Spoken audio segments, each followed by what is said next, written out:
Daddy eats lots. Daddy eats lots. Daddy eats lots. Munch, munch, munch.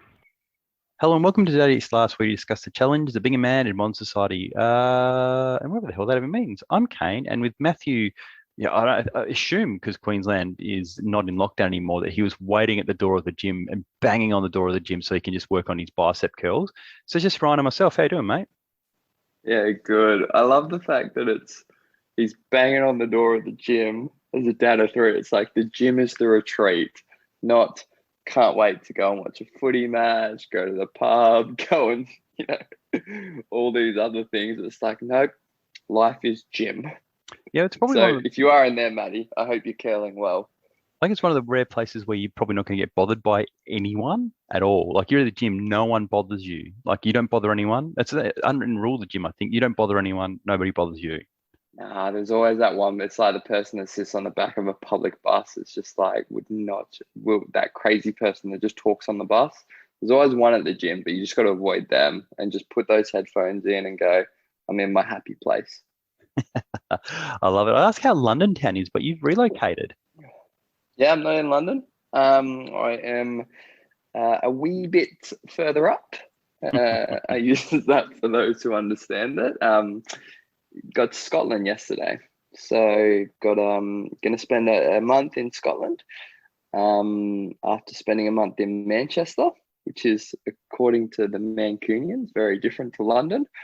And then we'll venture back to London, all going well. We'll, after a stint in London, spend a bit of time in España, practicing my Espanol. Very, very nice. Well, make sure you have lots of iron brew up there and or iron brew and haggis and lawn sausage was my favourite. I do love a bit of lawn sausage. I'll give lawn sausage a go. I reckon haggis will be one of those things where I do literally once and then that'll be that. It's like a bit like black pudding or blood sausage. If you like that, you like haggis. So it just depends. I've always liked that. I liked that when I was a kid. So yeah, I didn't mind haggis. All right, we'll give it a crack. It would be rude not to, I suppose. Absolutely. If a fun fact, of all the places I went in Europe, the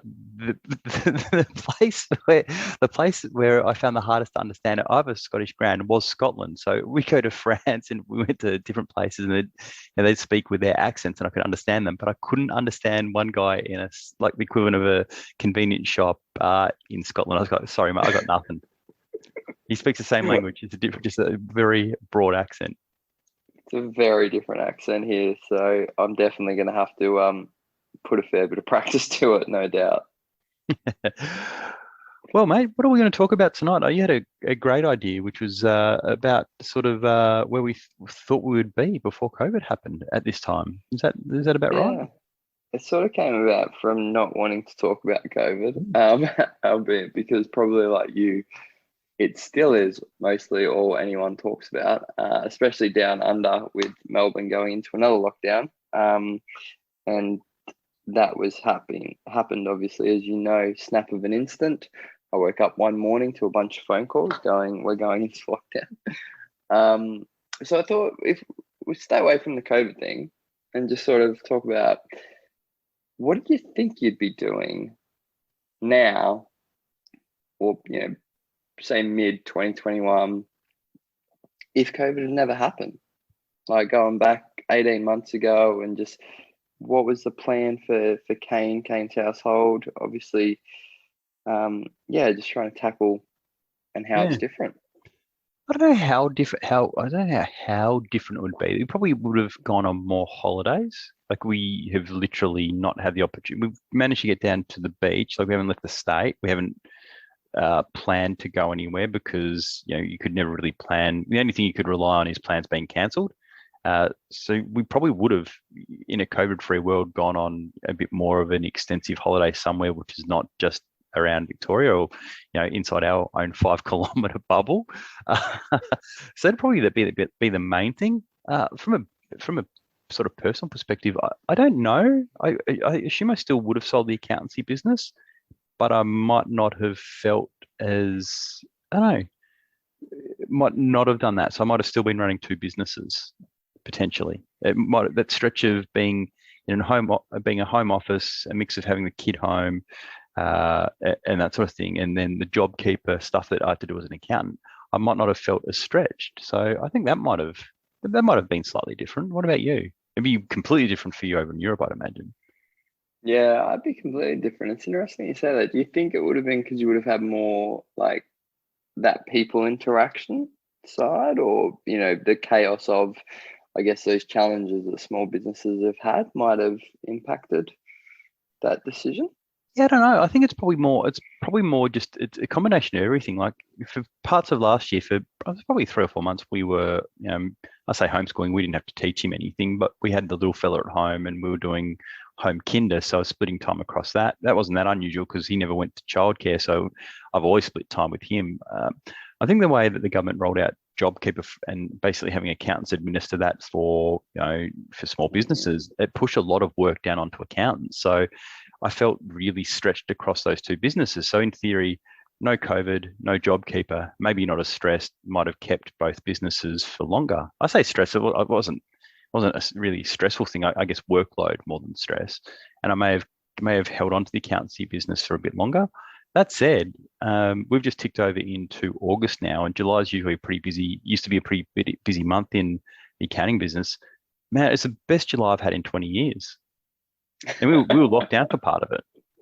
I was about to say, really, amongst lockdowns, what is it? Just the stress free that you had of it?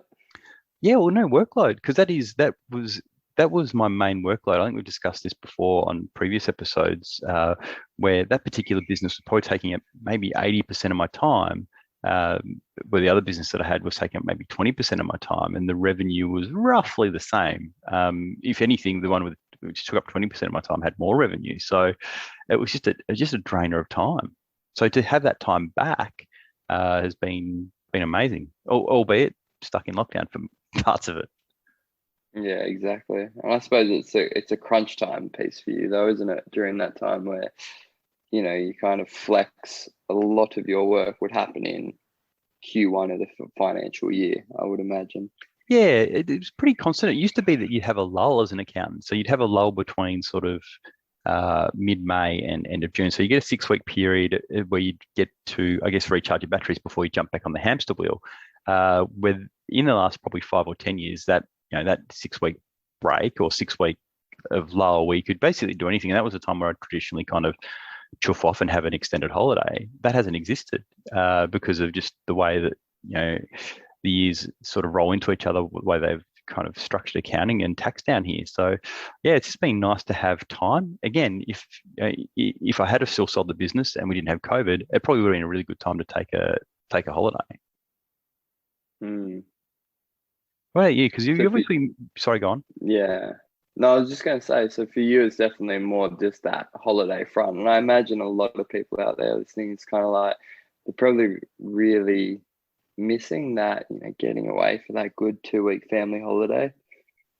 Yeah, I think it's a lot of people in Australia are kind of, apart from the people who are protesting about freedom, which makes no sense to be protesting about, freedom, because there's no government in Australia who wants to lock down their people and have them under lock and key. No one wants that. We're just trying to protect the unvaccinated until, we're all vaccinated. But I think a lot of people are kind of climbing the walls because they're used to, a holiday in X location each year, or an overseas jaunt, or even going to the snow, which has been difficult for people even within their state. So I think a lot of people in Australia are kind of getting a bit antsy that it's been the best part of 18 months now. We were sort of, this time last year, the vaccine was the silver bullet, the magic ticket out of this.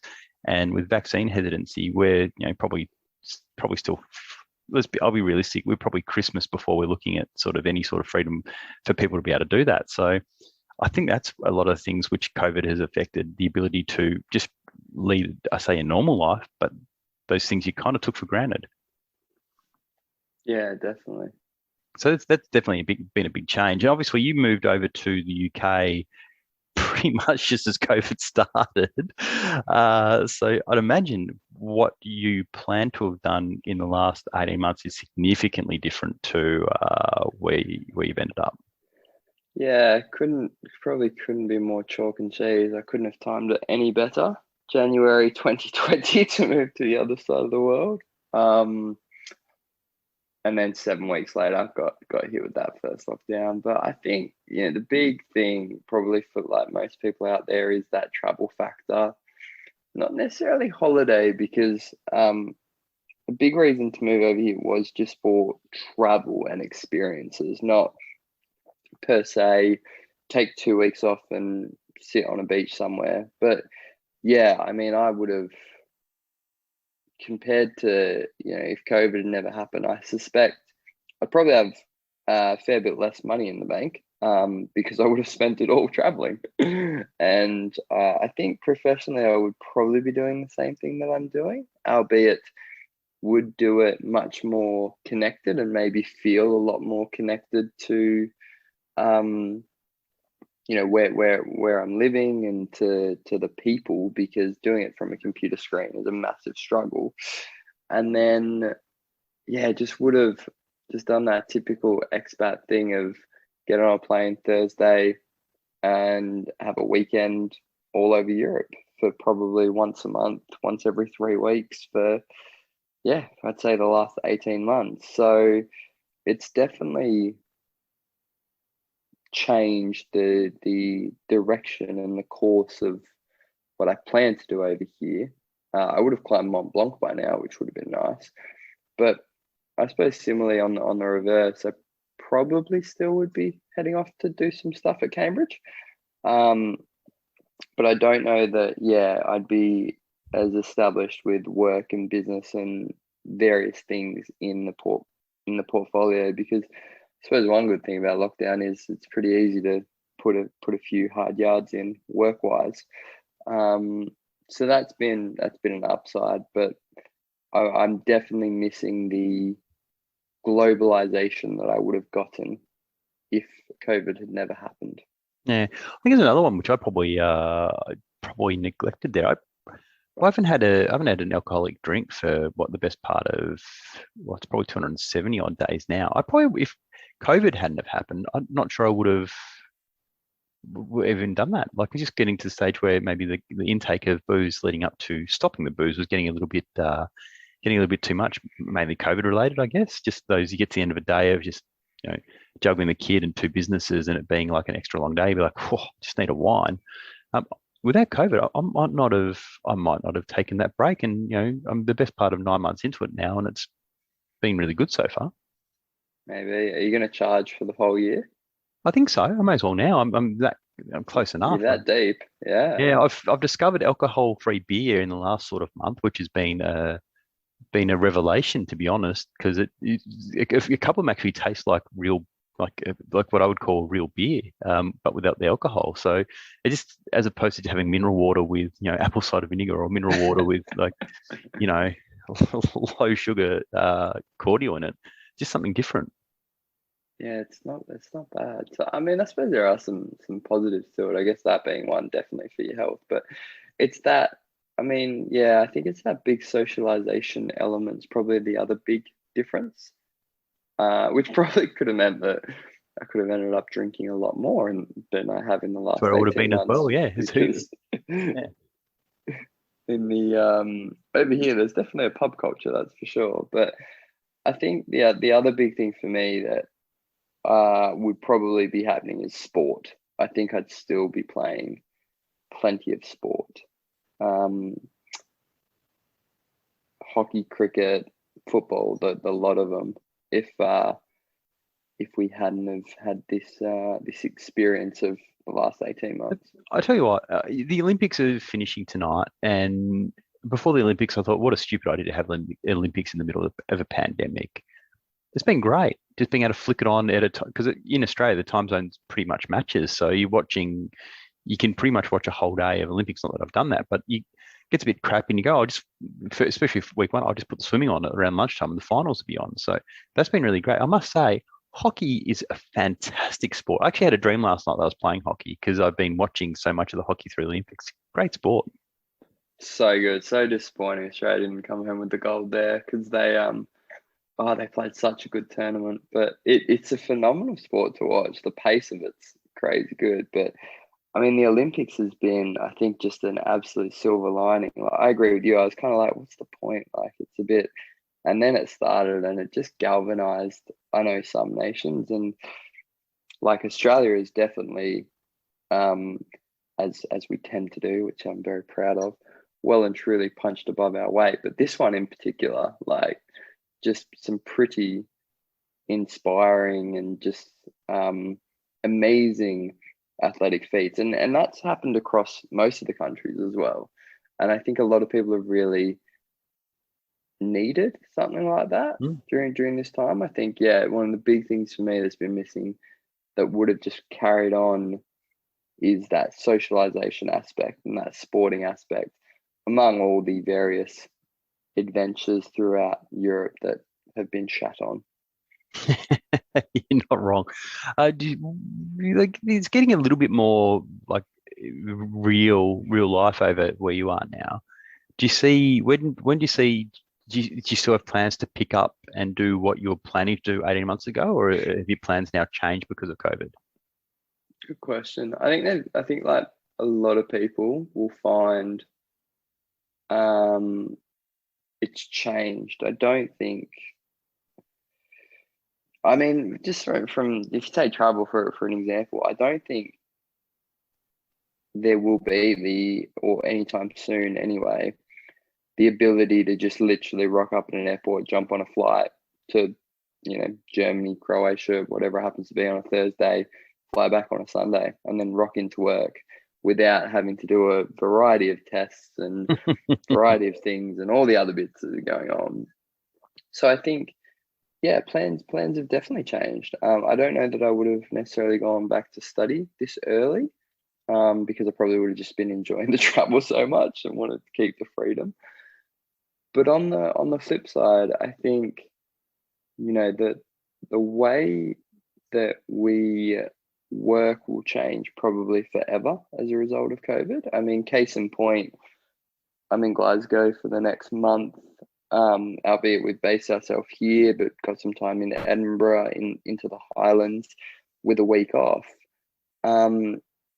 And I'll fly to London once or twice this month for a couple of days. And that's literally the frequency that I need to be to connect with my whole team in the office because of the virtual world. And, maybe there'll be a future where I get to live in Spain, and work in the UK. That would be the absolute dream. But I think whilst, it's like anything, whilst one door closes, another door opens. And the reality of literally being able to work in Scotland for the next month would not have been necessarily a possibility pre-COVID. Yeah. Has it changed your plans around getting like dates of getting married and things like that? Because you've been engaged to TK since before you left Australia. Has this changed your timelines around that? Yeah, 100%. I think probably would have been done, to be honest, if COVID hadn't happened. Well, it's a struggle because our families are in Australia, so it's a struggle.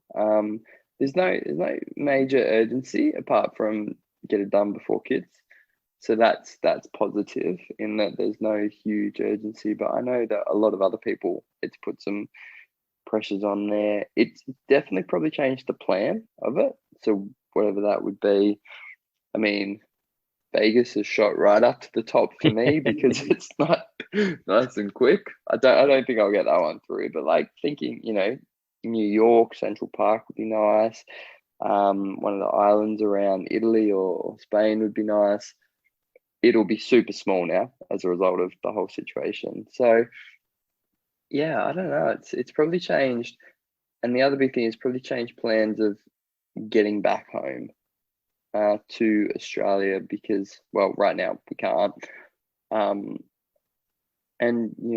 that whole concept of get back, buy a house, all those kind of things, I think will be a bit more fluid for the next 5 to 10 years as a result of the whole COVID situation. Yeah, they're overrated anyway, getting a house and settling down in inverted commas. So just avoid that as long as you can. As you keep reminding me. So I think COVID will be a little gift that buys me a bit of extra time that goes, you know what, actually, sitting in a villa with a couple of little ones and a and the au pair in Spain would not be the worst idea in the world. No, there's certainly we'll put that on the timeline. That's a winner.